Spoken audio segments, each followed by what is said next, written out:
Back friends, ಮತ್ತೊಮ್ಮೆ ನಮ್ಮೆಲ್ಲರಿಗೂ ಆತ್ಮೀಯವಾದ ಸ್ವಾಗತ. ಈ ಒಂದು ವಿಶೇಷ ಕಾರ್ಯಕ್ರಮಕ್ಕೆ ಧ್ವನಿ ಚಿತ್ರದ ನಾಯಕ ಚಂದನ್ ಶರ್ಮಾ ಅವರು ನಮ್ಮೊಂದಿಗಿದ್ದಾರೆ. ಇವಾಗ ಧ್ವನಿ ಚಿತ್ರದ ನಾಯಕಿ ಇತಿ ಆಚಾರ್ಯ ಅವರು ನಮ್ಮನ್ನು ಬಂದು ಸೇರಿದ್ದಾರೆ. Welcome to the show. ಹೇಗಿದ್ದೀರಾ? ನರ್ವಸಾ? ಖುಷಿಯಾಗಿದ್ದೀರಾ? ನರ್ವಸ್ ಆಗುತ್ತೆ, ಖುಷಿ ಆಗುತ್ತೆ, ಎಕ್ಸೈಟ್ಮೆಂಟ್ ಆಗುತ್ತೆ, ಎಲ್ಲ ಆಗುತ್ತೆ. ಓಕೆ, ಸೊ ಈ ಒಂದು ಚಿತ್ರದಲ್ಲಿ ನಿಮ್ಮ ಪಾತ್ರದ ಬಗ್ಗೆ ಏನು ಹೇಳಕ್ಕೆ ಇಷ್ಟಪಡ್ತೀರಾ? ನನ್ನ ಕ್ಯಾರೆಕ್ಟರ್ ಹೆಸರು ಜಯ ಇದೆ. ಜಯ ಇಸ್ ಒಬ್ಬ ಅಲ್ಟ್ರಾ ಮಾಡರ್ನ್ ಹುಡುಗಿ ತರ, ಅಂಬಿಷಿಯಸ್, ವೆರಿ ಔಟ್ ಗೋಯಿಂಗ್ ತರ ಇದೆ. She loves to drink, smoking ಮಾಡ್ತಾ ಇದೆ, friends, boyfriends, all bad habits. And ಏನು ರೆಸ್ಪಾನ್ಸಿಬಿಲಿಟಿ ಆಗಲ್ಲ, ಏನು ಕಾಂಪ್ರಮೈಸ್ ಆಗಲ್ಲ. She is married now, but she does not agree with the husband. ಚಿಕ್ಕ ವಿಷಯಕ್ಕೆ ಜಗಳ ಮಾಡ್ತಾನೆ ಅವನಿಗೆ. ಆ ಥರ that kind of girl. Okay, ನೀವು ಹೇಳಿದ್ರಿ ಆಕ್ಚುಲಿ ಸ್ಟಾರ್ಟಿಂಗ್ ಅಲ್ಲಿ ಇವ್ರು ಕನ್ವಿನ್ಸ್ ಆಗಿರ್ಲಿಲ್ಲ ಅವರ ಒಂದು ಪಾತ್ರದಿಂದ ಅಂತ. ಅಂಡ್ ನೀವು ತುಂಬಾ ಕಷ್ಟಪಟ್ರಿ ಅಂತ ಕಾಣುತ್ತೆ ಇವ್ರು ಕನ್ವಿನ್ಸ್ ಮಾಡಿದ್ದಕ್ಕೆ, ಇವ್ರನ್ನ ಕನ್ವಿನ್ಸ್ ಮಾಡಕ್ಕೆ.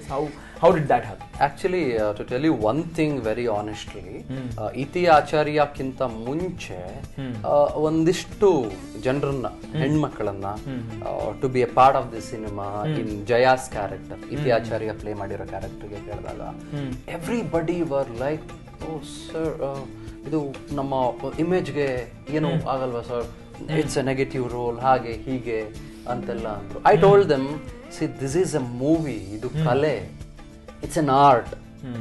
ಅಂಡ್ ನೀವು ಇಲ್ಲಿ ಸಕ್ಸೀಡ್ ಆದ್ರೆ people will get to know that you can play any kind of role. ಇಲ್ಲ ಸರ್ ಕಷ್ಟ ಅಂತ. ಓಕೆ ಫೈನ್ ಅಂದೆ. Iti Acharya was there in the mind already, but ಅವ್ರಿಗೂ ಅದೇ ಪ್ರಾಬ್ಲಮ್ ಇತ್ತು. Initially she had that mind, ಒಂಚೂರು ಇನಿಬಿಷನ್ಸ್ ಇತ್ತು, ಏನಿದು ಅಂತೆಲ್ಲ ಇತ್ತು. ಆಮೇಲೆ I met her in the studio of David one, she spoke with me. ಅವಾಗ ಆಕ್ಚುಲಿ ದಿಸ್ ಸಬ್ಜೆಕ್ಟ್ ಡೌರಿಗೆ, usual dowry ಸಬ್ಜೆಕ್ಟ್ಗೆ completely opposite subject ಇದೆ. So to digest this subject also it took me, convince ಮಾಡೋಕ್ಕೆ time, I took lot of time, lot of narrations. And then Chandan sir came into the scene and he convinced me, ಮಾಡಿ ಇದಕ್ಕೆ ಬೇಕು, your careerಗೆ it will be very good for your career if you do this. You will reach somewhere and it's beautiful what you get. ಒಬ್ಬ ಗಂಡಸಿಗೆ ನೋವು ಆಗ್ತಿದೆ ಅಂತಂದ್ರೆ ಹೆಣ್ಮಕ್ಳು digest ಮಾಡ್ಕೊಳ್ಳೋದು ನಂಬೋದೇ ಇಲ್ಲ. ಎಷ್ಟು ಅನ್ಯಾಯ ನೋಡಿ ನಮ್ ಜೊತೆ.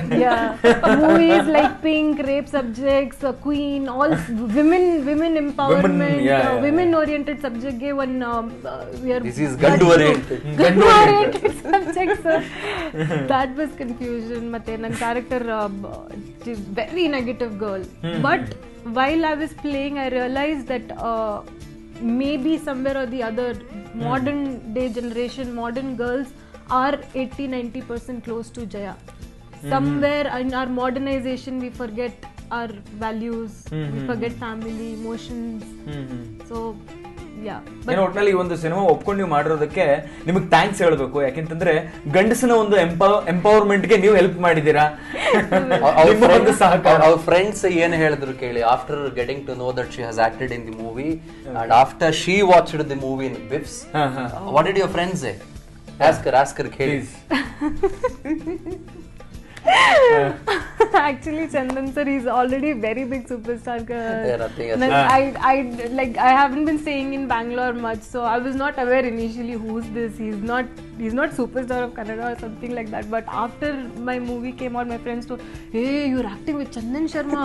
Oh my god, he's such a big hero. He's so famous. He's like Arnab Goswami of Kannada news. Yeah, he is. If he says you're heroine, you're heroine. If he says you're zero, you're zero. He's powerful person. He's very ಇದೆಲ್ಲ act ಮಾಡೋದು ಅಲ್ಲ, ಒಂದ್ ಕಡೆ ನೀವು thankful ಆಗಿರ್ಬೇಕು. ಸದ್ಯ act ಮಾಡಾದ್ಮೇಲೆ ಗೊತ್ತಾಯ್ತಲ್ಲ, ಆಕ್ಟ್ ಮಾಡೋಕ್ಕಿಂತ ಮುಂಚೆ ಗೊತ್ತಾಗಿದ್ದಿದ್ರೆ ಹೀರೋ ಪರ್ಫಾರ್ಮೆನ್ಸ್ ಬರ್ತಿರ್ಲಿಲ್ವ ಆಚೆ. And why were you crying in Bips? Why were you crying? You tell me that. ತುಂಬಾ ಸಂತೋಷ ಆಗುತ್ತೆ ನನಗೆ. Actually I was very very happy after ಅಳ್ತಿದ್ರು ಸಿನಿಮಾ ನೋಡಿ. ಓಕೆ, ನಿಮ್ಗೆ ಅನ್ಸಿರುತ್ತೆ, ಥ್ಯಾಂಕ್ ಗಾಡ್ ಚಂದನ್ ಶರ್ಮಾ ಅವರು